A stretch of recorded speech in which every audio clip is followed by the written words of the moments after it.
And now, here's your host of Shaping Success, Wes Tankersley.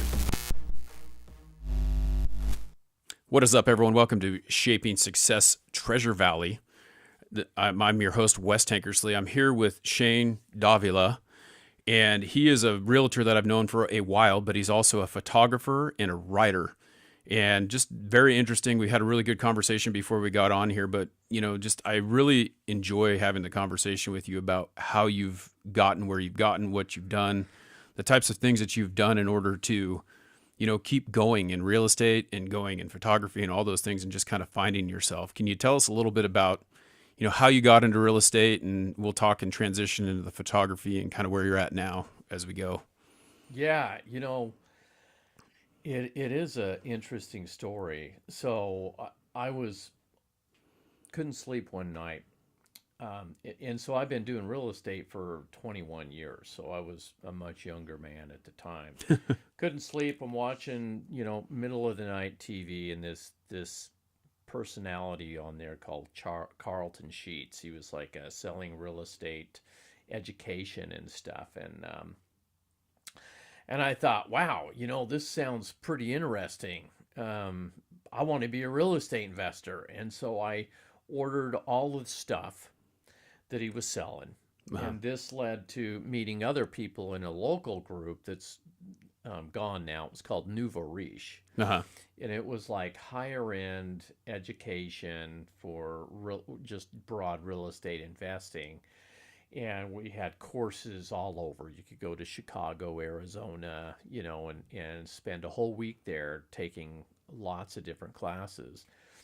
And that really is the part where I learned a lot of business savvy. We talked about structuring entities like LLCs or corporations, Right. whole classes on that, small business taxes. So they put business first. So I learned a lot about business during that time frame. But I also took courses that were really specialized. And I wasn't a licensed agent at the time. I was just learning real estate as a business standpoint. That's something they don't teach you in real estate school. Finances, they don't teach about asset protection. They don't teach you about business. Yeah, and I heard I took the classes at one point, and the guy basically said, all you are is someone who fills out forms for someone. That's really what it is. Yeah. There's a lot more to it, but like the basics of that, and that's what they teach you, is not everything that you need to know, because you can't be a good salesman without having the personality, knowing your product, knowing the things that you're doing, right? Yeah, that's right. So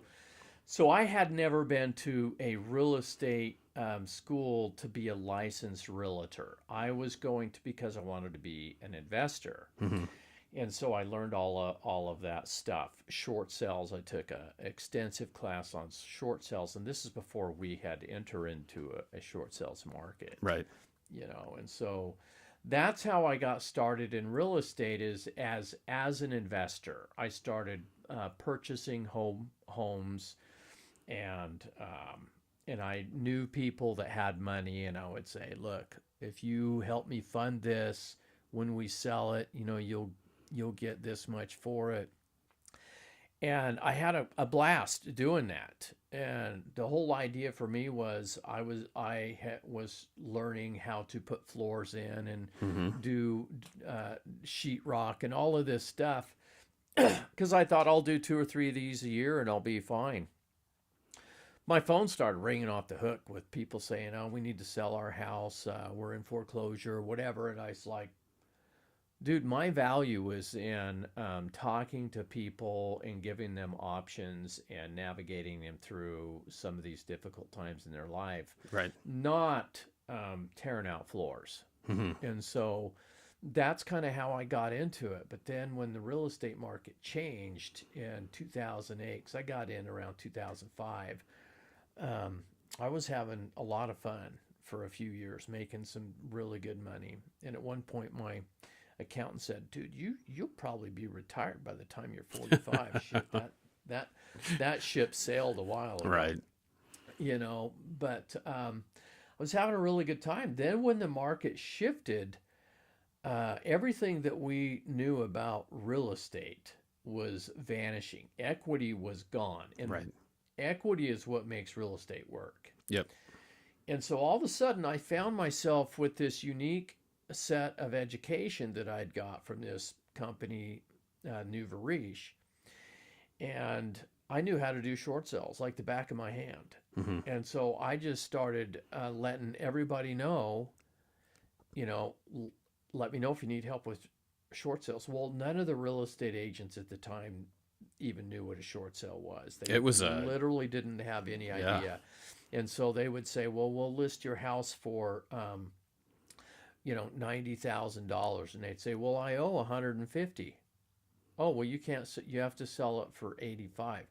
Well, we'll list it for 150. So they didn't realize, well, the market's not going to let you sell it for 150. Right. You have to sell it for what it's worth. The market dictates that, not real estate agents. And so all of a sudden, I had real estate agents calling me saying, hey, my client is underwater. Can you buy their house? And I was like, no, because I'd have to buy it for 40% below what we think it's worth today, because we're in a declining market. Right. There's no upward potential for years. So I decided to get my real estate license at that time so that I could represent other people with their short sales. Mm-hmm.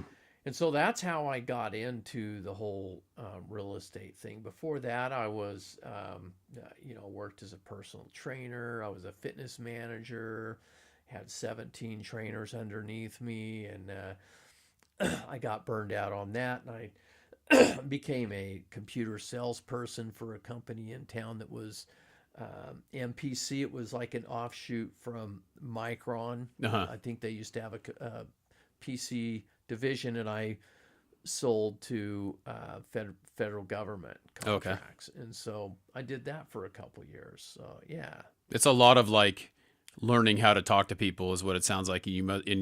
I know from talking to you, but other people might not know that, but you're very articulate in what you say. And I think that that personality that you get from a salesperson who is successful is that it's something that it's an art, right? Like you have to learn how to do that. And it's funny because that kind of parlays into other things for you as well, right? So not only are you a real estate agent and you started in one of the worst times to be in real estate, right? And then the market just completely changes over and over again. Yeah. The market is like it's really kind of like a living organism. It just fluctuates. It grows, it declines, right. It grows, it declines, and we're all in for the ride. And it teaches you at every turn how to be a better person, because there's there's good days, there's bad days, there's days you question, what in the heck am I doing in this business? It will challenge you. Yeah. As a professional, as a human being. And I think that we talked a little bit before that off camera about the fact that there is a lot of people.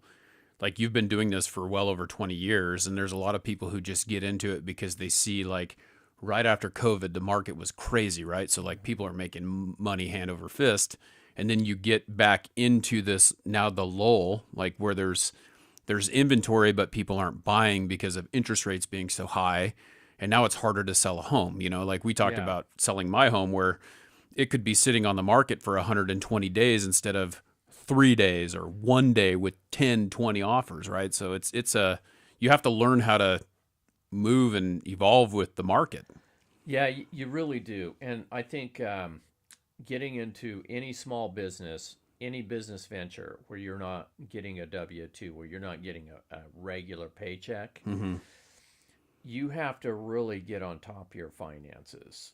And I'll admit that I'm not the best at that, because if I want something, I want to buy it, and I don't give a crap how much it costs, because in my mind it's always like, well, if I need more money, I'll go make more money. That's more of an entrepreneurial than, well, I need to save $20 a month because my paycheck is this much. That's a W-2 mindset. And so that's, I think, what I learned is, how to really adjust income, because like you said, a lot of agents come in and they're coming in because they hear these stories of big commissions. Yeah. Well, these big commissions don't come in all the time. You can go 3 or 4 months without selling a house. Right. And then all of a sudden, a lot of real estate agents are back doing something they did before. Like Right. I was personal training to 2008, 2011. About 2009, I was like, dude, the sky has fallen.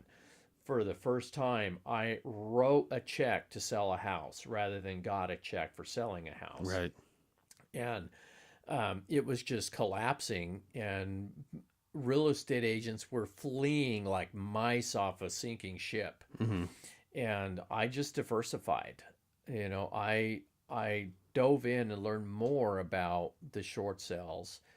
Had to sell a lot of my investments because of cash flow was all of a sudden you go from making $500-600 a month cash flow to having to cover Right. above because rent rates were falling like crazy. Yeah, so real estate's one of those things that it's over exemplified, I believe. Yeah, anyone thinks, I mean, you can go take the class. You could go take a class for a certain amount of time. You could go, sorry, my phone I thought I had it off.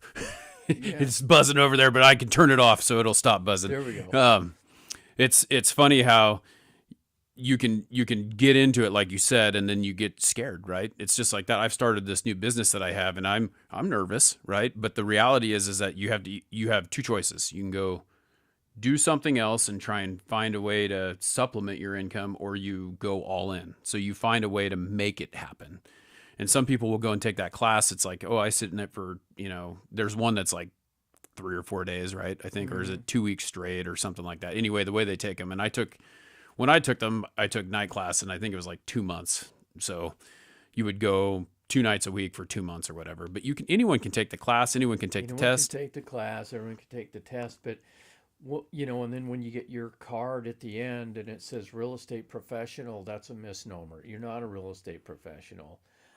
I've been doing this over 20 years. I've seen the good, the bad, and the ugly. Yeah. I've navigated through horrific transactions, and so I know the risks involved, and I know the heartache and all that. That's what makes you the professional, right? Yeah. A farmer that doesn't have any calluses is not a farmer. Right. And so it's the calluses of the profession that really turns you into someone that can be a valuable asset to navigating someone else's situation. And it's a learning process along the way. I like what you said about it being like a W-2 employee versus someone who owns their own business too. Because like if you really think about that, growing up, my parents, they were like, hey, you need to basically be a W-2 employee. That's what you need to do. Yeah. You need to have a good salary that pays you well. You need to have health insurance. You need to have retirement. And as long as you have that, go do that for 20, 30 years and then retire, right? Yeah, that's right. But at the end of the day, that's it. Like you can see the end of the line with that type of mentality. And the entrepreneurial person is always, hey, I got here, now I want to get there. Like it's not a end all. I feel like a W-2 employee is kind of like an end all. And that's just my personal opinion, but like you can see the end of the road. Like when I was teaching, this is going to sound really disgusting because I cannot believe that I did it anyway, but I got a degree. I went into teaching and my starting wage was $38,000 a year. Okay. You have retirement, you have health insurance, but at the end of my career, if I work 20 years, it's all projected out of what you can make. And there is a cost of living increase, which isn't much. But like at the end, if I stayed as a bachelor's and I worked for 20 years, I would make $58,000 a year when I was done. Right. So the end of the line is there. So that's the max limit.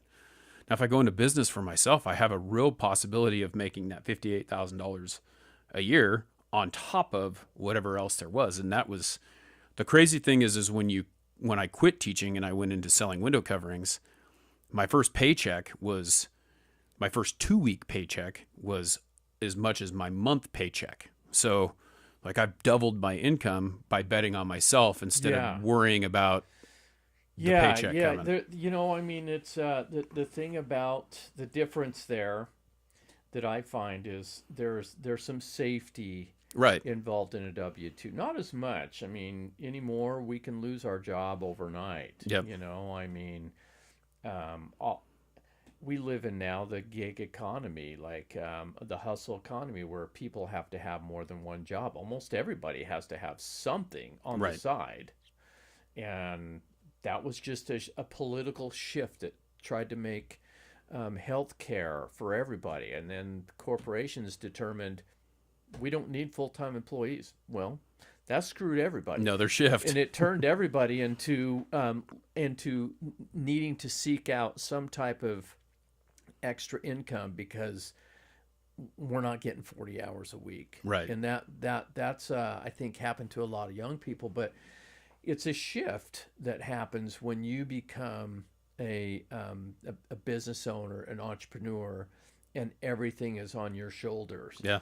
You know, it's like if you're a salesperson and you're on salary, if you don't make a sale, it's okay. You Not still a big get deal. paid. Yeah. But if you're a salesperson that lives 100% on commission and you don't make a sale, you could have some bad financial times ahead. Right. And the worst times in my life have been when I have been in the financial narrow straits, like just hurting. I mean, Yeah. that's when I realized when people, you know, because I was always taught, you know, money isn't everything. Money, there's a certain evil attached to high income. And so if that's something that you tell yourself, I can tell you if you have a lot of money, you can have the same problems, but they're going to be a hell of a lot easier to navigate Right. when you got money. The biggest factor in life, I think, anymore isn't necessarily money. It's your health. It's like we can have 1,000 problems, but as soon as you get sick, chronic sick, you got one problem. Yeah. You know. And that's where I kind of want to transition to, and like, let's talk about your photography a little bit and how you kind Sure. of came to where you are right now, because photography is something that you did for fun, right? Yeah. It was always a hobby. When I was going to college, I was in a grocery line and this little old lady was like pulling out her coupons and stuff. And I'm like, God, this is taking all day. Yep. And I looked down, there's a magazine. It was called Outdoor Photographer. And I looked through it and I'm like, oh my God, these photographs are amazing. So I bought the photograph and I subscribed to the magazine for 3 years. I never even owned a camera, but I was like, I gotta do this. This is just something. And at the time, I was studying biology and natural resources and that sort of stuff. I got a degree. So you've always had that connection. Yeah, I've always had a connection to nature, really, and it's shaped who I've tried to become and how I've railed against how society has tried to shape me. Right. Because we're all shaped. No one is uniquely themselves. Right. You know, some people think they are, but that's okay. But yeah, so I went through this transitory period in college where I discovered photography and rushed down after graduating. And you know, you graduate from college as a young person, you get money from grandma and your parents and your aunts and uncles. And I took all that money down to the camera store and I said, I want to take pictures like this. Here's the magazine. I want to take pictures like this. What do I need? Yeah. And so this guy sold me stuff and I went out and took a bunch of pictures and they were terrible. You know, that's when I learned equipment doesn't matter. Yeah. It's all about who you are and how you do it. But yeah, that's when I really kind of, this was way before real estate. Real estate, yeah. And it was a way to kind of like on my weekends and stuff, I would go out photographing, landscape photography, nature. We'd go camping with my family. We'd go camp and take the kids, and I'd get up early in the morning and go out and try to photograph fields of flowers or mountains or lakes or whatever. And, you know, it was my photographs were terrible for a decade. And, then they slowly got better. What's really cool about that is we were talking a little bit about how money drives everything, right? Like people say that at being a teacher before, it's like I told myself a lot of times, it's like it's not about the money, it's about doing something that you love. Yeah. But doing something that you love is the driving force that is only going to take you so far. And I realized really quickly that I love coaching baseball. I love teaching PE as a teacher. I love doing the things that I was doing.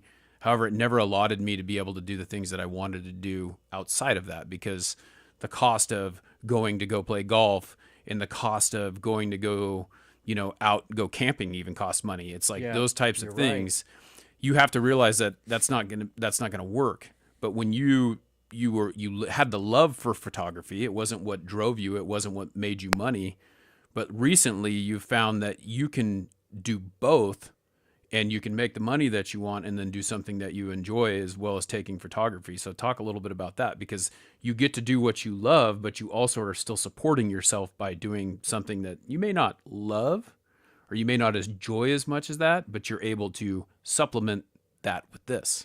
Yeah, yeah. So, it was always like, when I grow up, I'm going to be a full-time landscape photographer. This was back in the film Right. days, and so what landscape photographers did back then is they would sell their images to stock agencies. And there was a few workshops, but it wasn't a big thing. Or you would maybe publish some images in books and things like that. And so that is what I want to do. I would get up in the morning at like 3:30 in the morning and drive to the foothills, and I would teach myself photography before I would go to work. Yeah. And I would go to work as a personal trainer at the time, and I would think about photography. I mean, I loved personal training because I was always a fitness guy, Right. and so I loved doing it. It was fun, to do that.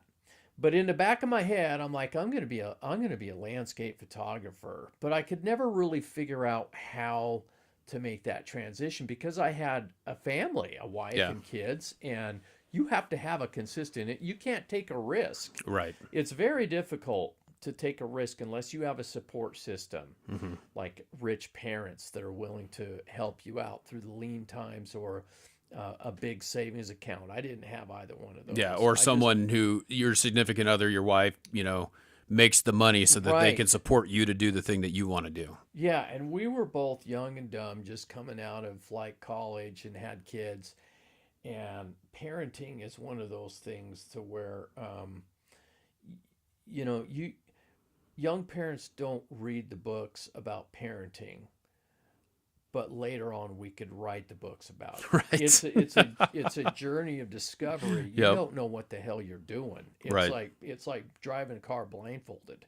You're going to crash into everything, but in the end you're going to be one hell of a driver. Right. And you're going to learn a lot about yourself. So the photography was something I enjoyed as I would say it was my passion, my hobby passion.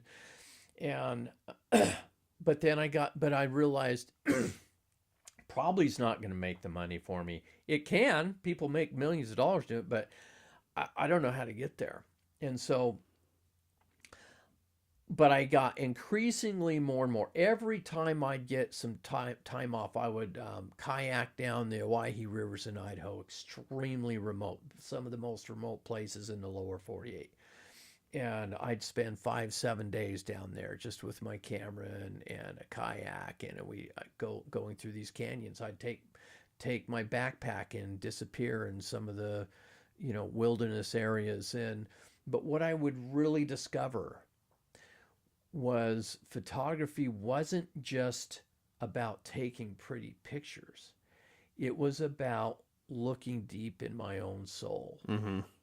Because it was a way to kind of get away from the noise and go through a little bit of self-discovery. When I'm at work, when we're all immersed in our positions in society, we're basically operating within the clutter, within the noise, the expectations. I mean, now we have social media, and these social media posts that we're looking at are things we're interested in, but they're also directives. They're social directives Right. about who we're supposed to be, what we're supposed to look like, how we're supposed to live. Mm-hmm. We've got religion that's we've all had some kind of religion, and that shapes how we're supposed to act to each other, what we don't want to do because maybe we're being watched from above. Right. You know, that then we have our peer groups that are, you know, that we need to make sure that we look a certain way for them and act a certain way because we're cool. We want to be cool like them, that sort of thing. So there's all these things that kind of shape us. Right. But what I realized is when I would disappear with a backpack for over 4 days, that's the key, is you have to be away for 4 days, something happens. Right. And that happening would be what you could call enlightenment. Mm-hmm. All of a sudden, I really knew who I was. I really knew who I was. I wasn't that guy slinging memberships in the gym or teaching someone a bicep curl or having to mow the lawn every day. These were duties I needed to do as a citizen. Mm-hmm.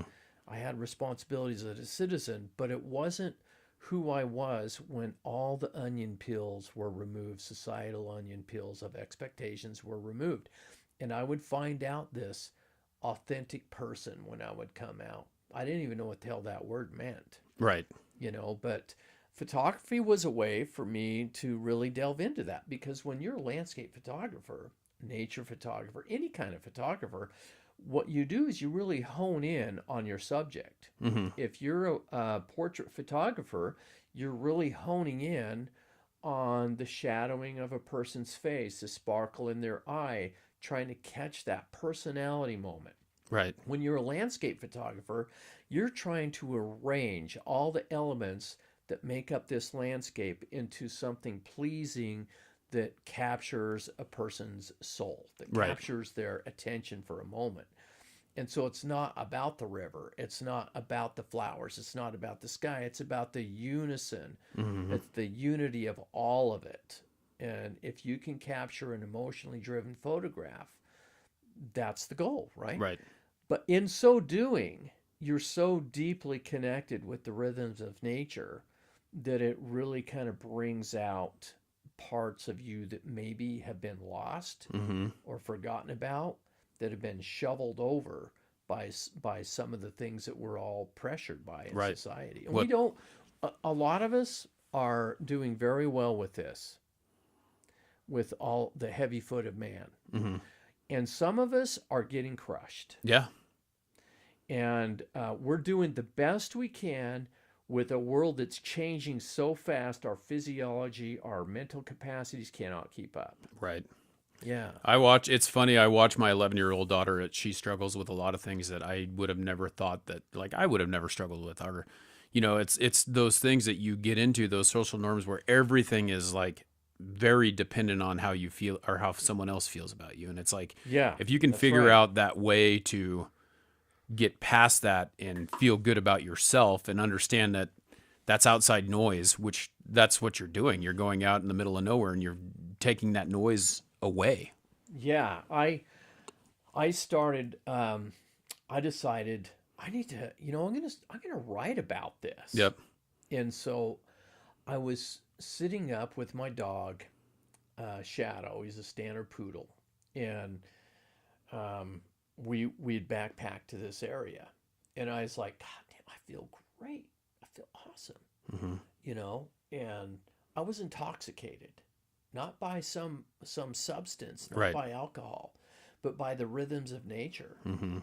Nature was harmonizing with me. I mean, if I would have said this 5 years ago, even 10 years ago, people would have said, "You're a frickin' lunatic." Right. 200 years ago, we'd be burning you at the Yes, stake. exactly. But we all did come from nature. We're all animals, right? Right. And so we evolved from on planet Earth, and we have within us the rhythms, the frequencies that harmonize with nature. And when we get outside of those, when we come into the chemical and concrete world of man, it fights against our physiology and what we evolved with. Right.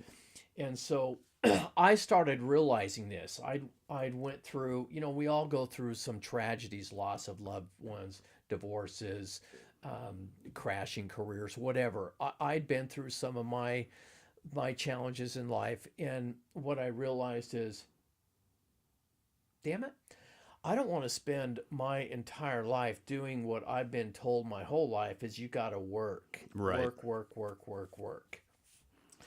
And I want to work, but in a different fashion. I want to go explore, be creative, um, find stories that maybe can empower other people, because I felt so good when I'd go into some of these areas that it made me a better person in society.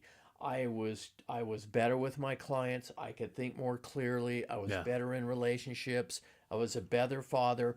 But if too much time went by with me back in the role in society as who I am as a citizen, I started to lose that connection. The tether would start to fray, Right. and I would start to get frustrated, depressed, lost.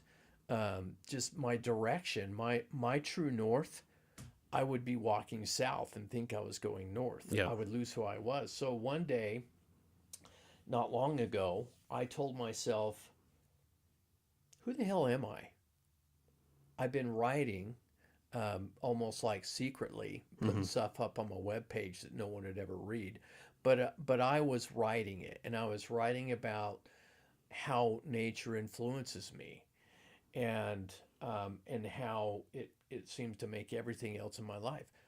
Anyone who exercises knows the power of endorphins. Right. Well, there's a lot of research now that shows that getting out in nature for even short periods of time releases some of these same chemicals, the feel-good hormones. Well, you go out there for 4 or 5 days, damn, you're going to wish you were a Neanderthal, Yep. because they had to feel great if they Right. went through all of this. So I decided I was going to go on a little journey. I thought, I'm going to disappear from society for as long as I can, because I have a business. Yeah, I you have still got to do your job. responsibilities. Yeah, I just can't become a hermit as much as I would love to. I just can't disappear from society Right. yet. And so I thought, well, how the hell can I go out? It's springtime. I have transactions going. I have phone calls coming in. How can I do this? So I've got a camp trailer, and I knew where I wanted to take it in a really remote place in Idaho that really speaks to me. And I took my camper and my dog for 2 weeks, lived out in the Lost River Range in the Cimarron Valley. And I would spend about 3, maybe 4 hours a day with Starlink on, and I'd be emailing title agents, and I would be talking to other real estate agents and drafting contracts. I was doing the stuff that I needed to do. Yeah. But what I wouldn't do is I wouldn't engage in any social media. I'd shut that down. I wouldn't look at any news outlet whatsoever. I'd shut that down. I wasn't drinking any alcohol. I've always been one that enjoyed drinking a little wine 365 days a year, twice on Christmas and Sunday. But that was over, right? I gave alcohol up some time ago because I realized it's a poison. And society doesn't want you to think that because there's too much money involved. But it's a poison. And when you get a little older, you realize just how poisonous it is. It just knocks you on your ass, and you can't do anything. So I left that behind. And I knew that refined sugars had an effect on me, and I didn't want that. I wanted to be in the purest environment that I know, so that I could hear the only voice that has ever spoke truth to me. And that was the whispers of nature. Yeah. The true mother, Mother Earth. And so I went out there, and so for 2 weeks, I immersed myself in this environment, and I thought, well, what's the purpose of this? The purpose was I wanted to be able to see see the truth about myself. Who was the authentic Shane Davila? Mm-hmm. When I'm so I knew that 4 days in the wilds without being connected to all of these expectations and stuff, your mind wanders where it wants to go. Right. And when you walk out, you're walking out of the forest a different person, Mm-hmm. a better person, because you're more you. Yeah. And I thought, what the hell would happen after 2 weeks? I thought that maybe I wouldn't even want to come back. And but when I wrote, I did a lot of writing. I would sit in front of mountains and just write. I discovered that dandelions go to sleep at night. They close up, Oh, yeah. And I got up one morning really early. I'm out there and it's like 45 degrees. I've got a blanket on, but being outside is, really incredible. Yep. And sipping coffee and having my headlamp and reading stuff by Thoreau and Right. even Bruce Lee, who was a hell of a philosopher, Mm-hmm. right? Marcus Aurelius, Yeah. all of these things, Plato, I was reading, I wanted to be influenced not by the noise of man, which is suffocating and Mm-hmm. expectational. I wanted to be influenced by the personalities and philosophies that I felt aligned with my own self. When you're doing something and it feels really right, that's you telling yourself this is you. Right. Take that path. And so if I'm reading something and it's really fascinating to me and really draws out my interest, I just really put more of that in. Right. And so that's what I want to do. I wanted to remove the influences I didn't really want, that I didn't feel were really me, or that were creating the Shane that wasn't authentic to who I would be without those things. And then I influenced myself in the place I wanted to be, in nature. And I postulated that if I'm here long enough, all these rhythms I'm always talking about, they're really going to, and the reading, they're going to align me with who I am. And then I thought, you can't do anything without love. Love is such a critical thing. And we could write a whole book on love. Love isn't about hearts and roses Mm-hmm. and diamond rings. Love is a connection that can hardly be described. And I know that the most assured love, the most genuine love that I have ever known has come from my dog, Mm-hmm. my dogs, right? Yep. I took Shadow with me, and I took him because I wanted to really dive in to what true love was. And I thought that's going to help with an authentic expression. So I spent this time backpacking. I took my backpack. We went up to some high mountain lakes and spent the night and then come back to the camper. We would go on huge long walks. I trail ran every day because I was trying to create as much euphoria as possible, and exercising vigorously would be good. So I'd jog down the trail. Something had hit me, some crazy thing, and I'd just stop and record it. Yeah. And so I had all these little notes and pages dog-eared over and all this stuff. But what I didn't do before I left is say, what are you going to do with all this? Right? So I came out and I got home, and my girlfriend's like, so how do you feel? And I said, I feel great. But for some reason, I feel lost. It's like I'm supposed to be like this sage that came out knowing everything. And I feel like I'm worse off than when I went in, because now I'm relaxed and I don't know what the hell to do. Yeah. You have no outlet for what you just created. Yeah, so I had some photographs and I worked on those, and I had tidbits, and I just started doing this stuff. And then I remember recording a little video with my phone as I went for a walk, and I said, I need to set expectations. And so I watched that video and I'm like, oh. So I wrote this manifesto about, it's like 3,000 word manifesto about, this is my idea, this is why I'm doing it, and this is what I hope to get out of it. Right. And I just finished that the other day.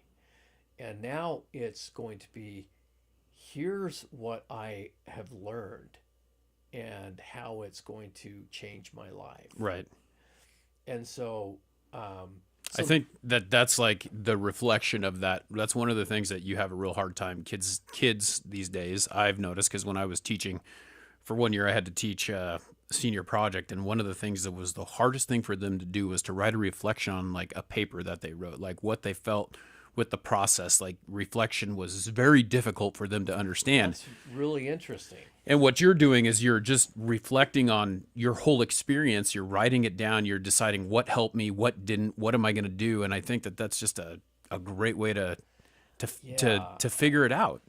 You know, so many people have mentioned like journaling and stuff. And I could say that I would never, knowing my past self, journaling is something that probably wouldn't have come natural to me. Right. I was more of a left-brained, and that would seem like a waste of time and too fluffy and flowery or whatever. But the reality is, there's nothing more self-revealing than a white page and ink flowing onto it. Yep.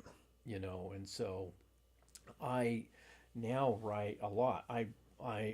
Well, you brought the magazine, right? So this is Yeah. something that you're getting to, and I haven't looked in there yet, but are you doing pictures and writing about what the pictures mean and things like that? Or what is, so there's a new Idaho magazine. It's called Seasons of the 208, and I am a columnist in there, and so the name of my column is Nature's Journal, and it's kind of wide open. I'll write things. I wrote an article about how to connect with nature when you're out there and the benefits of that.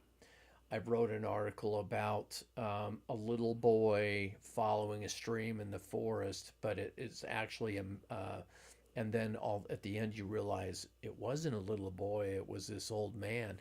And it's like, it was me. I'm the character. As when I grew up in a rural area and I wandered around the countryside.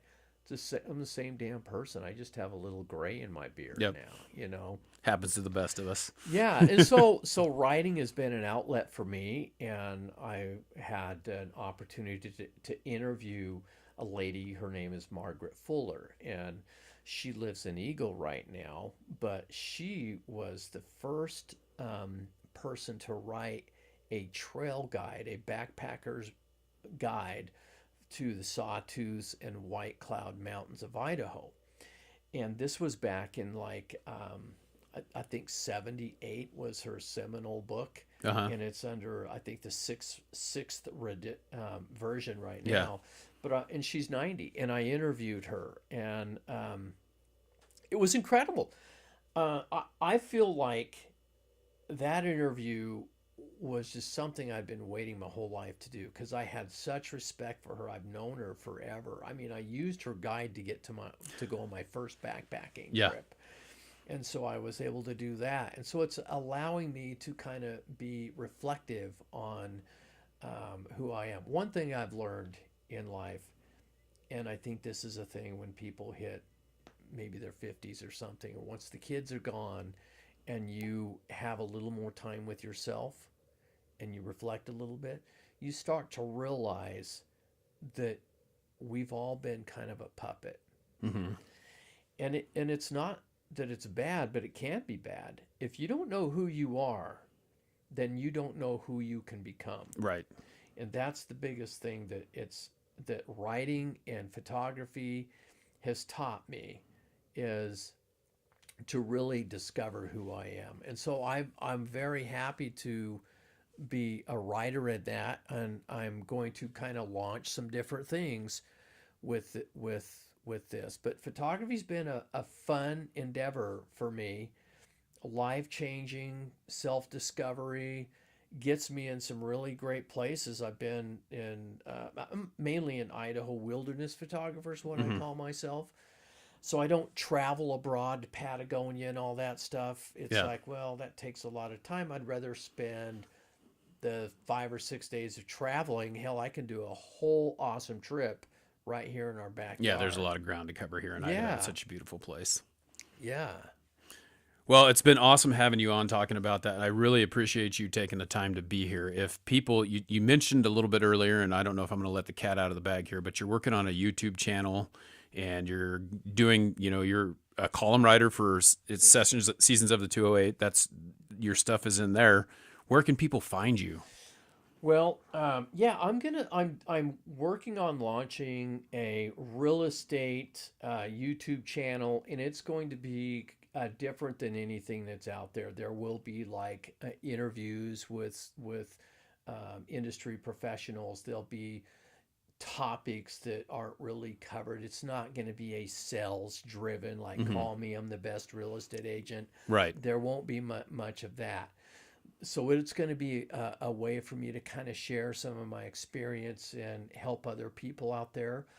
I have a photography website. It's wildscenic.com. If you just punch my name in there, Shane Davila, it seems like Google knows me more of a photographer than a real estate Right. agent, but I'm a mesh of personalities, and I am going to be starting. In the process of starting kind of some type of channeling about my photography journey, because Yeah. I know a lot of photographers, and I know this